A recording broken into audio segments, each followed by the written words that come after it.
Hi everyone and welcome to Anne Salve Women. So today we are going to talk about my article on when your hardships train you for your victories. And so really goes in just a rolling ball effect on my previous article that talked about when your victories knock you down in more or less words. And you have to understand that I'm at that age where at this point I've really seen, whether it was personally for me or others, where your hardships were really training you for victories. I've seen it in my children, I've seen it in my students, I've seen it in my husband, I've seen it around me, and I've seen it within myself in knowing that, hey, these things that are happening to you are things that are really getting you somewhere. And I think that that's really difficult for a lot of people, because when we get taken down, it takes your breath away. Sometimes it really knocks you down to a point where you really feel like you cannot get up, and it is in that ultimate decision to go, no, you are meant for greater things. You have so much more ahead of you. Do not think that this moment is something that is to take you down. If anything, it is a training to make you stronger and better, rise from it all and move forward, so that you can then achieve everything that you are made to achieve, and then furthermore. And so for me, hardships and victories are sweeter in that order, because of course, you hear people that have inherited something, right? I remember someone briefly telling us that they inherited something only all of a sudden to lose it all.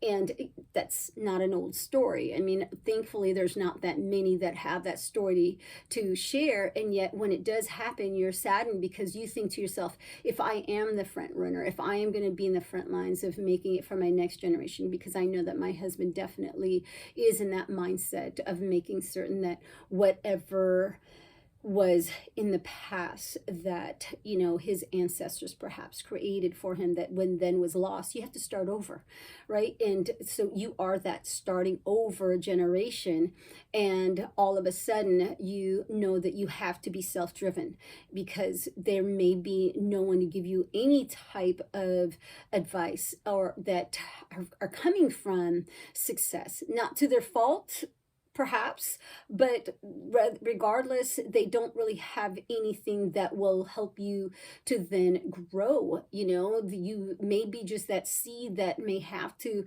wait for that rain and that sunshine, so that you can then just grow on your own and go along with everything, and hopefully with others that are in that you have found yourself to be in the same garden, thankfully, and are able to then, you are able to get some of their nutrients, right? And then that way you can prosper in the same manner or more, or in the same stream line, and you're just grateful for whatever it is that you're able then to pass on to the next generation, and so forth. And so I remember one of my daughters being in this play, and I just was so happy for her in my own quiet way, in my own doing my best to just not having come from many things that are just, just wow, you're in a play kind of moment. And I just wanted her to be so into her own light without interference that I wasn't really even paying attention to the title. I think it was like Joseph and the Vivid Coat and so forth, but she did so remarkably well, so natural, that I had thought to myself, wow, okay, great story. And only until the very end did it connect with the Bible, the biblical story of Joseph and his brothers, of course. And any of those of you, a very short way of the story, if you've ever seen it or read about it, best way probably, just like anything, is to read, because you can read between the lines and really think and pause and reflect.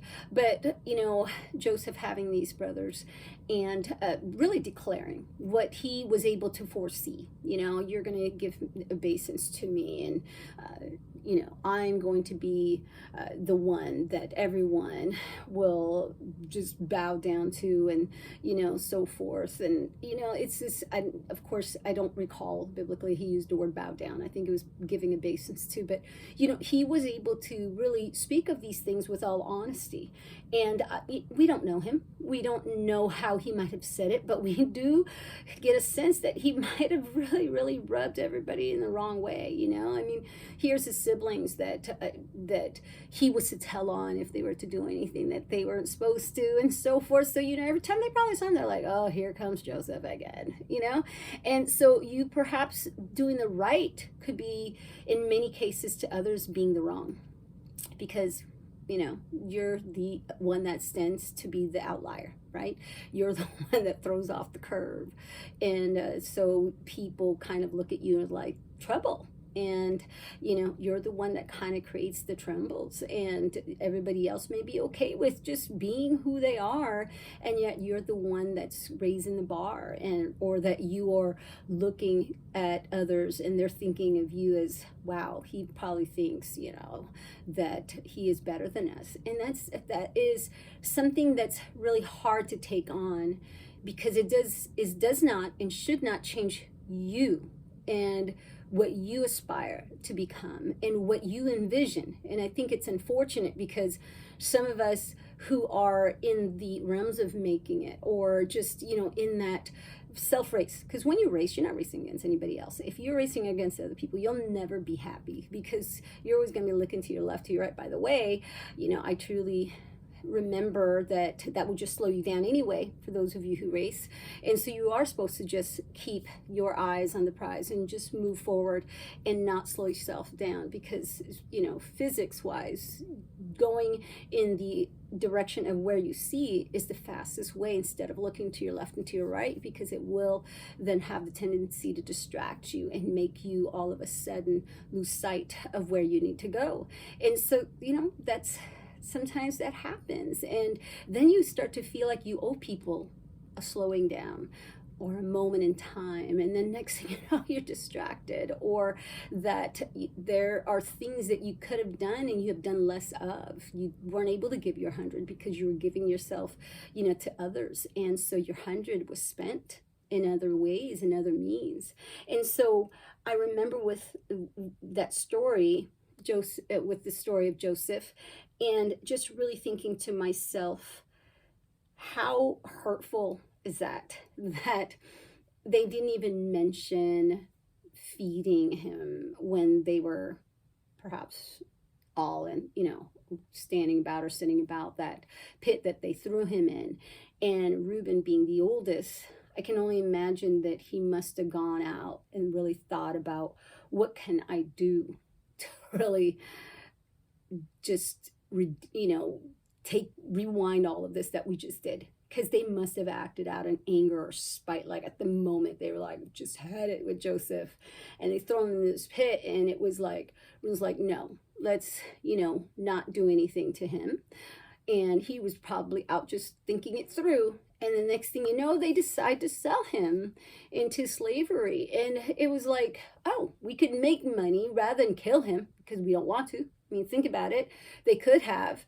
And then all of a sudden they're like, let's just sell them. Let's get 20, I think it was 20 pieces of silver, and let's just go with that. And then we're just going to come up with this lie to our dad. I mean, they had time to think about it, obviously, and they were commiserating. They were all like, conspiring together collaboratively, and just really thinking, what is the best option here? They could not return them to their dad. I mean, come on, telling the son that tells on you is now going to be returned to the dad, who's now going to tell on what they did. Can you imagine that? So, they would have had to carry the shame, the fear, everything you could think of. So they knew, perhaps out of that, looking in from their perspective, they knew that returning him would not be an option. So they had to figure out a way. And they didn't have the heart to take his life. So instead they gave it to someone else, got some money for it, and thinking, well, if they are going to get rid of him, at least it'll clear our conscience to know it wasn't us. And they gave their dad the story, right, that he was taken by some animals and so forth, or, with the coat coming back with some blood in it that they had smeared, and with animals' blood and so forth. So years later, I mean, this guy, Joseph, goes through so much. He is serving in Potiphar's house. He is dedicated, loyal, devoted to his to his role, and he's becomes this overseer to their home and everything. And yet he's being tempted, right? There's the woman, Potiphar's wife, that looks at him and thinks, you could be, the one to make me happy, and whatever she might have said, or just being able to see sometimes that power within you, right? If it is not money, it is your goodness, the power that you just tend to just really emote, if that's the word, really come out about you, that people can see. It's your greatest strength is just, you're so good. Like, when people would say to my husband, my friends from the throughout years would say, you're such a good family man, and it's like, there are just those things that people see in you that attracts them. And so Joseph gets that moment to show his loyalty even more by saying, it's not what I do. And, even though he is able to deny the temptation, he is still thrown into prison, right? And because, of course, honorable Potiphar, had to honor his wife and believe her. And so, of course, women have the tendency sometimes to be the innocents. And I'm not saying that we're not always innocent, but I'm not saying that we're not always sometimes trying to scheme up some things. I mean, everyone's human in their own way. We're developing, we're maturing, whatever, right? And so Potiphar, of course, probably regretted it, because here's this loyal, devoted person, and probably in his heart he's like, want to believe that Joseph is right, but I have to honor my wife. And of course, to honor her would mean that then everybody else would know that Potiphar's wife is a good woman. And so you kind of stand by that to create this perhaps political stance that my wife was telling the truth. And so here's Joseph now cast into prison, and yet he continues to be good. He continues to be this honorable man, where then he becomes this overseer for the prison, right? He's like the prison guard, right? And he's talking to the baker, and he's talking to the cupbearer, and all of a sudden he ends up being the person who has these visions, and amazing, where he's able to interpret dreams, where it could be some crazy dream, and then he's like, oh, this is what it's trying to tell you. And it was not until years later, right? Because the baker's gone. He's already predicted, yeah, great dream, this is what that means, and you're gonna be hung, right? And so they end up, that prophecy ends up being fulfilled. And yet here comes the cupbearer, and all of a sudden, he's like, oh, the Pharaoh has a dream that troubles him many, many years later. I want to say, I really want to say 2 years. I have to go back into the reading, but it doesn't matter. When we say years, it's more than one. And I know it had to have been more than 2 years. And all of a sudden he's like, oh yeah, the guy who was reading my dream, he could help out here, because no one else could interpret the dream all throughout, the Pharaoh's kingdom. And so all of a sudden, here comes Joseph. And now he's granted, because he was able to interpret what would happen, the 7 years of harvest and 7 years of famine. He was basically able to save Egypt because of this, what he was able to interpret, and from the dream. And he was able to forecast foresee what would happen if they had not acted quickly.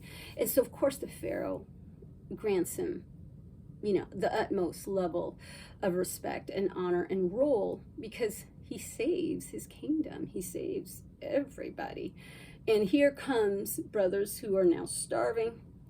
Yes, they still have whatever they have from their land and so forth, but the dad's like, look, we're starving to death. Go here, gather whatever we have and go offer it, and let's get some food for this. And they go over there, and Joseph has every right, and we can look at this from that perspective. He could have just said, nope, you guys are done, did whatever he could have to his brothers. And yet, at first, he's like schematically thought of the ways he could get his brother back and he could get his dad back, but he's like broken and he's scarred inside and he's hurting. And when I read this over and over, I think to myself, wow, that is some great strength. That is some great heart of a person to just think to yourself, you had every power to destroy those who tried to destroy you, and yet you kept silent. And at the end, when he reveals himself, he's crying to a point where everyone is hearing him, right, in the within the Pharaoh's chambers, right, and wherever they might have been at that time, and everyone's hearing it. And you have to imagine how many people respected this man. I can imagine other people who have always come to adore him because of his goodness, and to hear him cry. When someone is good, you try to be good all the time. There's something about someone so innocent. And again, this is why I think, when we are childlike, there's something different about a child's cry versus, an adult who may act like they're a victim, because or so. Yes, we have real pain as adults, but children, that innocence, and so because you're still so good, you haven't been tainted by any, so to speak, darkness yet, and any involvement with doing the right versus the wrong, haven't made those choices yet.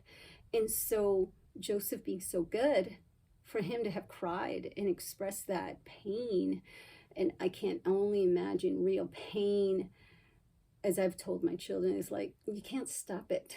It just comes out, and it just gets ugly, and all that ugly that was inside of you, it gets released. And so when he finally addresses his brothers and he reveals that truly he is their long lost, sold into slavery, brother, he tells him at the end, this had to have happened, because things happen for a reason. And it was like, how that's the best way you could forgive people, is just like by thanking them. And essentially, because look at me now, if you hadn't done what you did to me, this would not have all happened in the manner that it did. And everything was progressive in the stages that followed. And so it was like, whoa, you forgave us. And in the same way, they have to look and go, you're right. You still had all the blessings. And you're right, everything that you saw, you got to pursue through our cruelty. And he got to see his dad. And I just reading it, I could envision, like I told you, one of these days I'm going to make a movie out of that, where he's summoning his father's neck and just totally probably losing his mind, because his father probably imagined never to see his son again. And he probably imagined that he perhaps never would. But, there's that hope, right? There's always this belief, this faith in you that, hey, all is good, all is well. Gets to see his youngest brother, blood brother, and full-blooded brother. And when you see moments like that, you are reminded that you, in remaining good and remaining honorable, it is okay if others see something different. It is not up to them, and it is not in their power to change your goodness, to change how honorable you are as a person. Because I tell myself, being remaining to be virtuous is not something I'm trying to get a cookie for. Just the things that you say, you are who you are, you just do. And that is what you have to tell yourself, because to be anything different wouldn't be right. It's like Cinderella's stepsisters trying to fit into your shoes. It's not who they are, but it definitely is who you are. And so, having said that, I guess just reminding you once again, you are the victor and you are not the victim. Like people could look at you perhaps like, oh, look at all the stuff that they've gone through. So what? Conquer it all. And, be in the light and be that example that there can be illumination after any darkness that someone tries to give you, because they don't know any better. They're friends with perhaps the darkness, or that they're troubled inside and they're trying to get out of it too. But when you give them the light, then they will see that it was all for the good. And that's what you have to stick with and remain faithful to, and nothing else. So, in the words of my mother, God bless us all. We will see you next time. Thank you so much for listening.